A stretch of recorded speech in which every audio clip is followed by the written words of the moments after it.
What up, peeps? Tony Baker here, back for another movie review, and this time I'm reviewing A Wrinkle in Time. Directed by Ava DuVernay. She directed Selma in the great documentary, The 13th. And here she is with her first huge budget feature, man. And there's a big deal about that. Apparently it's one of the best-selling books or whatever.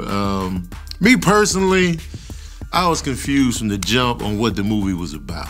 I was like, what's this movie about? But I was a fan of the director, so I was like, let me go check it out.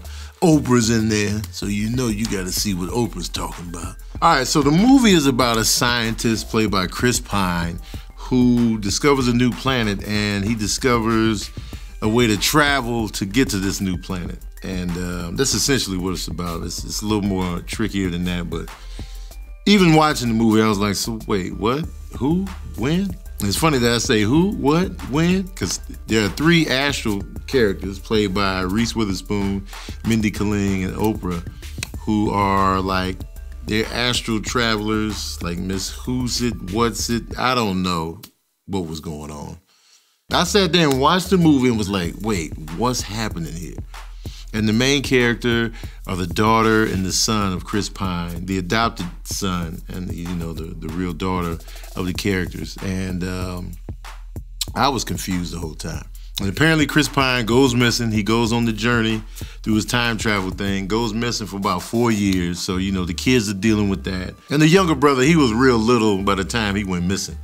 But the daughter's having a tough time because, you know, her father just disappeared pretty much. So you kind of deal with that. She's getting picked on in school, and it's just about dealing with getting picked on. How do you stay you, handle the pressures, the bullying, all of this going on.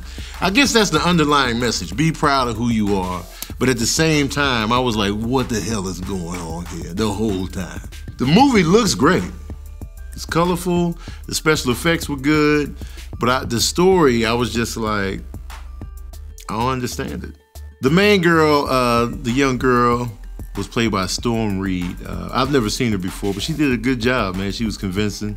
And her little brother was like cute, and then he got kind of creepy on me. Like, and the way they say his full name throughout the whole movie, I was just like, all right, man. Charles Wallace is his name. They only said both names every time they referred to him or called him. It was always Charles Wallace, Charles Wallace, Charles. That's too long to just say the full thing. Okay, it's not like a name like Mike, Tony, Steve, Billy. It was Charles Wallace. That's a grown man name, first of all, Charles Wallace. How many kids you know named Charles? And when they're kids, nobody ever calls them Charles. They call them Chuck, Charlie, but Charles, and then you're gonna add in the Wallace.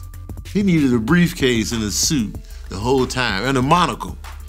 Charles Wallace. It sounds like you handling business. You got documents in the briefcase, memorandums, just all kind of stuff. You got paperwork on you at all times if your name is Charles Wallace, and a mustache. You know the kid was like 9. He needed a full mustache and a monocle.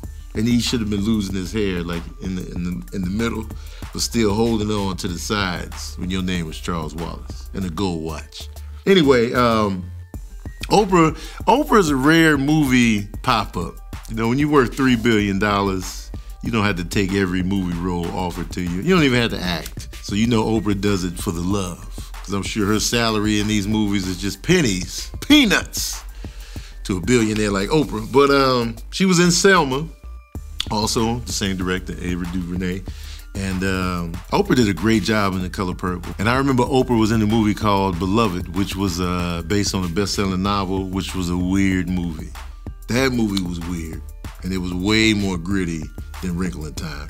Wrinkle in Time, I will say this, is for the kids. It's for the youth.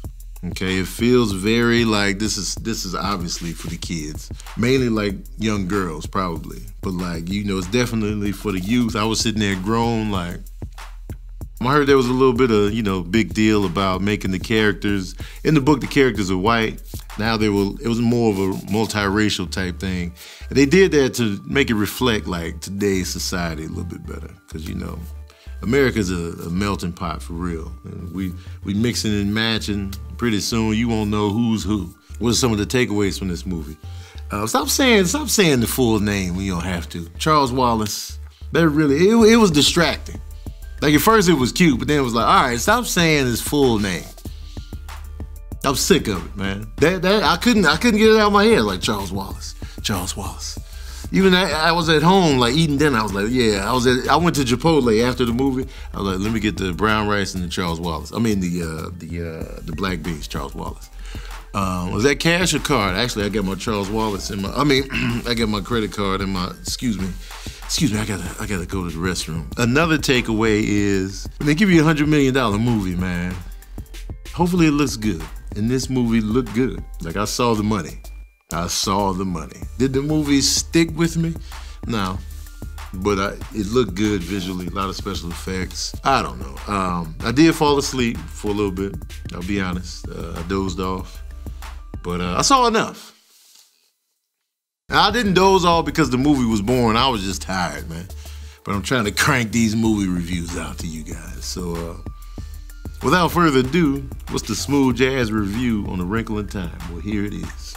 Oh, yeah. I'm giving A Wrinkle in Time 2.5 saxophones out of 5. What you think of that review, Charles Wallace?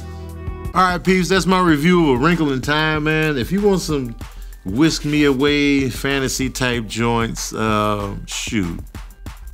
Check out Fifth Element, man. Fifth Element just took you somewhere. It was like, man, this is crazy, crazy looking characters. You were somewhere else. And it was dope. It's rewatchable. And it's one of my favorite little sci-fi joints, man. So check that out. Anyway, let me know what you thought in the comment section below. Did you see A Wrinkle in Time? What'd you think? What'd you think of Charles Wallace being said 82,000 times throughout the whole movie, man? Let me know what you thought. Don't forget to like, share, subscribe, and as usual, we out here.